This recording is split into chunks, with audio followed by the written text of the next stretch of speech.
नमस्कार, मैं संजय। भिलाई टाइम्स देखना शुरू कर चुके हैं आप। इस वक्त मैं मौजूद हूँ ABCD डांस एकेडमी में।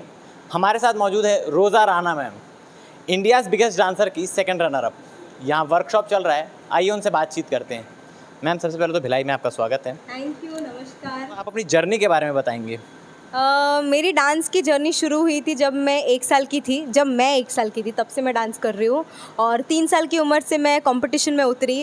जो हमारे लोकल डांस कंपटीशन होते हैं उड़ीसा में, मैं उड़ीसा की हूँ, मैं राउरकेला की हूँ और वहाँ से मेरी जर्नी शुरू हुई है और वहाँ से फिर मैंने कभी पीछे मुड़ के देखा नहीं है। मैं 8 साल की उम्र में फ़र्स्ट टाइम बुगी वुगी गई। फिर धीरे धीरे मेरे बॉलीवुड फिल्म इंडस्ट्री में अलग अलग रियलिटी शो में पार्टिसिपेट किया, अलग अलग रियलिटी शो में कोरियोग्राफी की, मूवीज़ में कोरियोग्राफी किया और बहुत सारे टीवी शोज़ किए, अवार्ड फंक्शंस किए, बहुत सारे बड़े बड़े असिस्टेंट कोरियोग्राफर को कोरियोग्राफ किया है, असिस्ट किया है। और हाल ही में मैं इंडियाज़ बेस्ट डांसर में सेकंड रनर अप हुई हूँ, जो कि सोनी एंटरटेनमेंट टेलीविजन में था। मैम, जैसा आपने बताया कि आप 1 साल की उम्र से डांस कर रही है, तो ये सवाल पूछना तो लाजमी है ही नहीं कि घर से सपोर्ट था कि नहीं, लेकिन फिर भी मैं ये पूछना चाहूँगा कि क्या घर वालों को किसी और ने कहा कि लोग कहते हैं कई बार, कई डांसर्स की यही स्टोरी रहती है कि डांस स्ट्रीम में क्यों भेज रहे हो, यहाँ कोई स्कोप नहीं है। एक्चुअली मैं बोलना चाहूँगी मैं दुनिया की सबसे लकी बच्ची हूँ, क्योंकि जब मैं पैदा होने वाली थी तो मेरी मम्मा चाहती थी, मेरी जो माँ है वो चाहती थी कि मेरी एक लड़की हो जो डांस करे। शायद से ऊपर वाले ने सुन लिया और डांसर ही पैदा हुई। और मेरी मम्मी को एक्चुअली हमेशा ऐसा था कि मेरी बेटी ना मुंबई जाए डांस करे, क्योंकि उनको ना डांस से बड़ा प्यार था। वो तब के ज़माने में अमिताभ बच्चन, धर्मेंद्र जी, इनको देख के ना ऐसा होता था यार मुंबई की इंडस्ट्री कैसी होगी, यार ऐसे कैसे होगा। तो मम्मी को बहुत फैसिनेशन था। बट उस टाइम में मम्मी के पेरेंट्स उतने सपोर्टिव, ऑब्वियसली वो टाइम पे मुंबई जाना उड़ीसा से एक लड़की मतलब बहुत ही मुश्किल। बट मेरे जो मम्मी पापा है, आई थिंक मैंने पता नहीं क्या किया है, मेरे को मेरे मॉम डैड ऐसे मॉम डैड मिले जो मेरे सपना, उन्होंने अपना सपना बना दिया और उनके कारण मैं आज मुंबई में हूँ, मुंबई में रह रही हूँ 18 साल से। क्योंकि आसान नहीं है एक लड़की को अकेले छोड़ना। 16 साल मतलब बहुत कम उम्र में मैंने काम करना चालू कर दिया और इंडिपेंडेंट रहने लगी। अगर मम्मी पापा का सपोर्ट नहीं होता तो बिल्कुल ये पॉसिबल ही नहीं होता। एक ही बेटी हूँ और आई थिंक मेरे से ज़्यादा मेरे मॉम डैड डांस में इंटरेस्टेड थे। भले एग्ज़ाम्स हो, 10th का बोर्ड हो, 12th का बोर्ड हो, नाचना है मतलब नाचना है। और उनका ऐसा भी था कि वो चाहते थे कि मैं एक ऐसी लड़की हूँ जो उड़ीसा से पहली लड़की बने जो मुंबई जा पाए। और एक्चुअली मुझे ये पता नहीं था, पापा ने मुझे बताया कि मैं उड़ीसा से पहली लड़की थी जो बॉम्बे आई और बुगी वुगी में पार्टिसिपेट किया। मेरे पापा ने सबका माइंडसेट चेंज कर दिया और मेरे पापा ने ये प्रूव किया कि डांस में भी करियर बना सकते हो। आई थिंक मेरे पापा ने किया, मैं तो सिर्फ जरिया हूँ। मैम, जैसे अभी के ट्रेंड में ये चला है कि आप कहीं भी रहें आप डांसर बन सकते हैं, लेकिन पहले का जो ट्रेंड की बात की जाए, लोगों के एक माइंडसेट था कि नहीं, आपको डांसर बनना है, इंडस्ट्री में जाना है तो आपको मुंबई शिफ्ट होना पड़ेगा, वहाँ मेहनत करना पड़ेगा, लोकली आप कुछ नहीं कर सकते। तो उस बात में कितनी सच्चाई है? देखिए, हाँ, अभी क्या हो गया, पहले के ज़माने में स्ट्रगल और थोड़ा सा ना स्कोप कम था। अभी डिजिटल मार्केट इतना हो गया है कि आप घर बैठे बैठे अपना यूट्यूब चैनल खोल सकते हो, आप घर बैठे बैठे क्या कुछ नहीं कर सकते हो। इवन मैं आज के डेट के साथ बिल्कुल अपडेटेड नहीं हूँ। मुझे ये सब जो टिकटॉक, ट्रेंडिंग, रील बनाना, ये आज के बच्चों से पता चला है। हमारे टाइम में ना लिटरली डांस की प्रैक्टिस होती थी, दिन रात कड़ी मेहनत, दिन रात स्टूडियो पे रहते थे, दिन रात हम रिहर्सल करते थे। तो वो ज़माना बहुत अलग था। ये ज़माना में स्कोप बढ़ गया है, वो ज़माने में स्कोप कम था बट मेहनत उतनी ही थी। अभी क्या है ना, स्कोप बहुत बढ़ गया है इन द सेंस कि डिजिटल मार्केट इतना स्ट्रॉन्ग हो गया है कि पेरेंट्स को भी विश्वास होने लगा है कि हाँ, डांस में भी करियर बना सकते हैं। और मैं आपको ये बात ज़रूर कहना चाहूँगी आपके चैनल के थ्रू, आर्ट एक ऐसा लाइन है जो बहुत ही डिफ़िकल्ट लाइन है। चाहे आप सिंगर हो, डांसर हो, म्यूजिशियन हो, पेंटर हो, ड्रामा आर्टिस्ट हो, ये लाइन बहुत डिफ़िकल्ट लाइन है।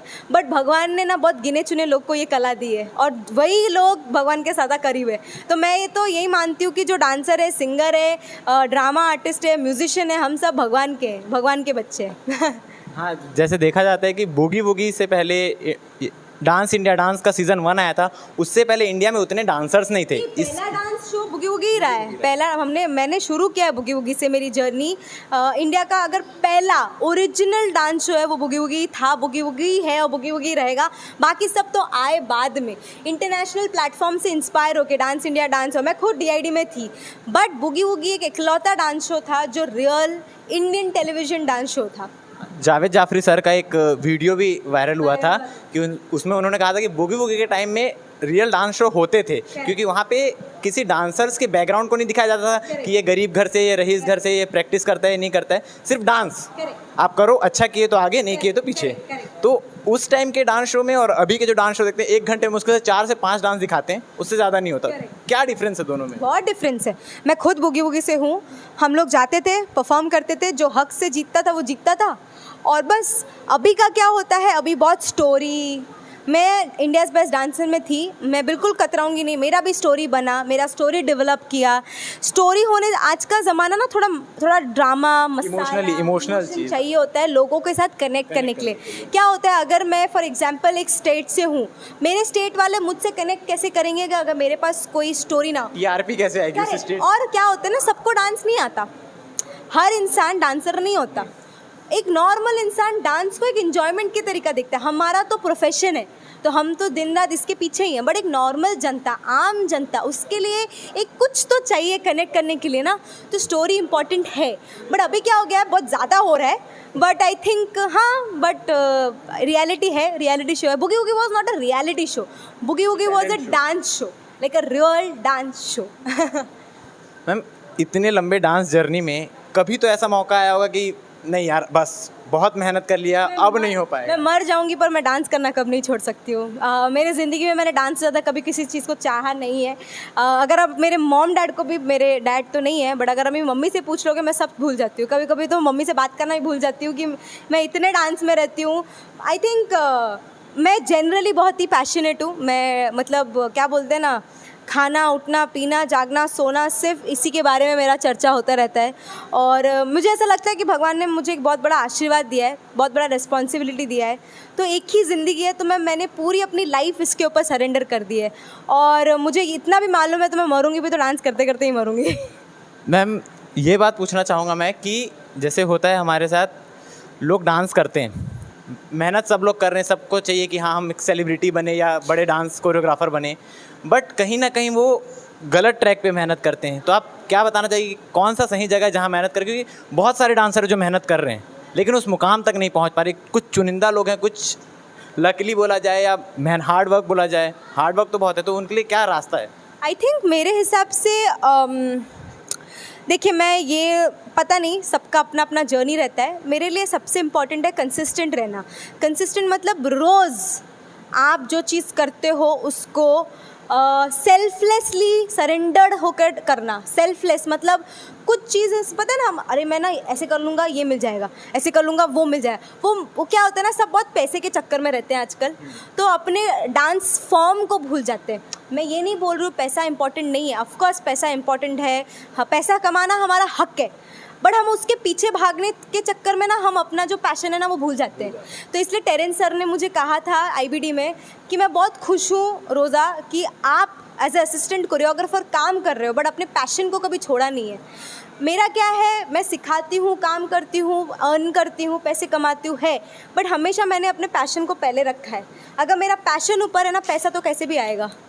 तो आई थिंक ये चीज़ जो है ना दिमाग में रखनी चाहिए। हम क्या पैसों के पीछे आज ये ऐसा बिजनेस टैक्टिक बनाता हो, मैं मानती हूँ सब ज़रूरी है, बट पैशन से ज़्यादा ज़रूरी कुछ नहीं होना चाहिए। तो जो भी अपकमिंग आर्टिस्ट है या जो भी अपकमिंग डांसर है, बस मेरा मतलब मेरे हिसाब से एडवाइस तो नहीं है, बस इतना बोलना चाहती हूँ कि अपना पैशन पहले फॉलो कीजिए। आप काबिल बनोगे, आप खुद कमाओगे। काबिल बनना बहुत ज़रूरी है। आज आप यूथ की आइडल बन चुकी हैं, कई लोग आपको फॉलो करते हैं, आपका आइडल कौन? ओ, मेरे पापा मेरे आइडल है, मेरे मम्मी मेरी आइडल है, और माइकल जैक्सन, ये 3।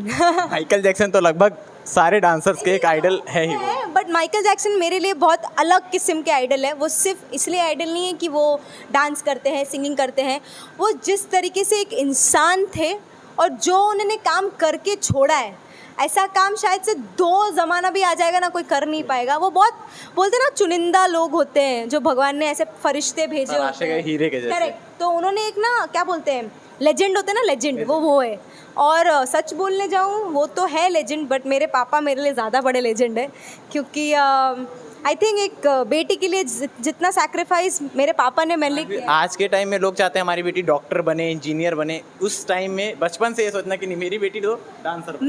मैं नाचने लगी थी, मेरे पापा ने बोला इसको डांसर ही बनना है, इसको डांसर ही बनना है, इसको कोरियोग्राफर ही बनाना है। भले मैं कभी कभी बोलती थी मैं कैसे बनूं कोरियोग्राफर, मेरे पापा बोले तुझे बन के दिखाना है, तुझे लोगों को माइंडसेट ब्रेक करना है कि तू डांसर कोरियोग्राफर बन सकती है। और ये पापा ने करके दिखाया। आई थिंक उनके वजह से मैं कर पाई, क्योंकि मेरे पापा का कॉन्फिडेंस मेरे अंदर रहा। नहीं तो एक छोटी सी लड़की, मैं डांस करना पसंद है बट मुंबई जाके खुद का नाम बनाना वो पेरेंट्स के बिना सपोर्ट के से तो पॉसिबल होता ही नहीं। सो आई थिंक मैं जो भी कर रही हूँ या जो भी आगे करूँगी, it's all for my parents. और जो भी कर पा रही हूँ मेरे मॉम डैड की वजह से ही कर पा रही हूँ। ऐसा माना जाता है कि एक अच्छा डांसर ज़रूरी नहीं कि एक अच्छा कोरियोग्राफर हो, क्योंकि डांस करना अलग है और किसी को सिखाना अलग है। Correct. तो ये दोनों में कितना डिफरेंस है डिफरेंस, बट मैंने हमेशा से अपने आप को एक चीज़ सिखा के रखी है। मैं एक परफॉर्मिंग कोरियोग्राफर हूँ। मुझे बैठे बैठे सिखाने की आदत नहीं है। मैं नाच नाच के सिखाती हूँ और मुझे नाचना बहुत ज़्यादा पसंद है। मतलब मैं 24 घंटा नाच सकती हूँ और मुझे कोरियोग्राफी करना भी बहुत पसंद है। तो मैंने हमेशा खुद को बोला है कि सिखाने की वजह से अगर मैं खुद को नहीं सिखाऊंगी तो मैं सिखा नहीं पाऊंगी, तो सिखाने के लिए खुद को सिखाना भी ज़रूरी है। सो ये दोनों का बैलेंस है जो मैं अपने आप को सिखाती हूँ। आप ऑल ओवर इंडिया में कई जगह वर्कशॉप लिए होंगे। आज भिलाई के जो डांसर्स हैं उनके बारे में क्या कहना है? एक्चुअली मैं भिलाई फर्स्ट टाइम आई हूँ। मैं हमेशा भिलाई को क्रॉस करती थी, बाईपास करती थी, बट ना कभी आना नहीं हुआ है। और मैं तो उड़ीसा से हूँ, मतलब बाजू वाला स्टेट ही है मेरा, पड़ोसी स्टेट है, और दूसरा स्टेट महाराष्ट्र है। सो आई थिंक ये जो 3 कनेक्शन, 3 का तड़का हो चुका है, महाराष्ट्र, छत्तीसगढ़ और उड़ीसा। मतलब अभी आई होप मैं भिलाई आते रहूँ बार बार। बट मैं बहुत खुश हूँ यहाँ आकर। यहाँ के बच्चे लिटरली जो एनर्जी रही, पहला दिन था आज और एक दिन बाकी है, बट जो एनर्जी रही मुझे बहुत अच्छा लगा। मुझे ना ऐसा नहीं है कि मुझे यहाँ आके सबको ऐसा परफेक्ट डांसर बनाना है। मुझे सिर्फ बच्चों को एक मेमोरी देनी है, बच्चों को बस जो मेरा एक्सपीरियंस है वो शेयर करना है और बस उनको हेल्प करना है उनकी कॉन्फिडेंस बढ़ाने में, कि आप बढ़ो, अपने आप के ऊपर डाउट मत रखो। लाइक बहुत होता है, सब डांस करते हैं बट बहुत लोग ना बहुत डाउट्स रखते हैं। वो डाउट के चक्कर में ना, मेरा ये मानना है अगर खुद पे भरोसा है ना तो तुम पर दुनिया भरोसा करेगी। अगर खुद पे डाउट करोगे तुमको कोई तुम पे भरोसा नहीं कर सकता। सो बस मेरा सिर्फ यही छोटी सी कोशिश है, बस बाकी मैं खुशियाँ बांटने आई हूँ और क्या। क्या मैसेज देना चाहेंगे भिलाई के ऑल ओवर इंडिया के डांसर्स को? बस यही, अपना दिल साफ़ रखो और जो करना है उसको पैशनेटली करो और पैशनेट बनो। एक इंसान जब पैशनेट बनता है उसके लिए कुछ भी नामुमकिन नहीं है। मैंने अपना पैशन को अपनी लाइफ बना दी है। मतलब मेरा डांस मेरा लाइफ है। मैं बहुत पैशनेट हूँ। मुझे डांस से इतना प्यार है ना, मैं बहुत ज़्यादा प्यार करती हूँ। कभी कभी ऐसा लगता है कि मतलब मेरी मम्मी बोलती तू पागल ना बन जाए, मैं हूँ पागल। Like literally I love dancing so much. So it's my passion. So I would request all the dancer, जो भी डांसर बनने वाले हैं प्रोफेशनली, आप सिर्फ अपने पैशन को फॉलो करो और दिल साफ रख के रहो बस। तो हमारे साथ मौजूद थी रोज़ा राणा मैम। तो ये कल भी हमारे साथ मौजूद रहेगी ABCD डांस एकेडमी में। आपने जाना उनकी जर्नी के बारे में, उनकी मेहनत के बारे में और डांसर्स को कई सारे टिप्स भी दिए कि एक अच्छा डांसर बनने के लिए क्या ज़रूरी है। अपने पैशन को कभी मत भूलिए। और भी अन्य खबरों के लिए बने रहिए हमारे साथ और भिलाई टाइम्स का चैनल सब्सक्राइब करना ना भूलें। धन्यवाद।